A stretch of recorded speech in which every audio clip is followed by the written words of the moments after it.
انجز يالا، في ايه؟ حاضر. اما قطه، امي فين؟ في مشوار. وشاديه؟ شاديه فين؟ مش عارفة شادية فين. هو في ايه؟ ايه الحوار اللي حصل من كام يوم في الشارع والواد اللي جه عمل نمره؟ ايه؟ انا هعرف منين؟ انا اصلا ماليش دعوة. هتستهبلي يا بت ولا ايه؟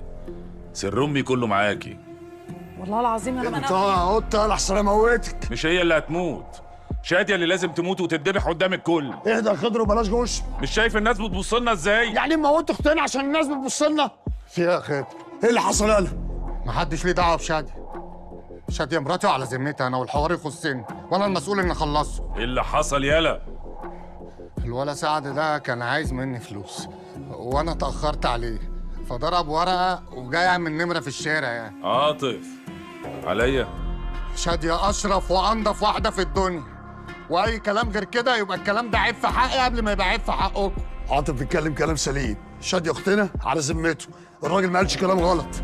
في حوار وانا هجيب اخره. تعالى. بقول لك ايه؟ الجدعنه حلوه. ايوه. وانا بحب الراجل الجدع، بس ما بحبش اللي يستغفلني، عشان اللي يستغفلني هزعله، وانا زعلي وحش. ماشي ماشي. بتبص لي كده ليه؟ روح اعمل لي اي حاجه كلها، يلا يلا جعان.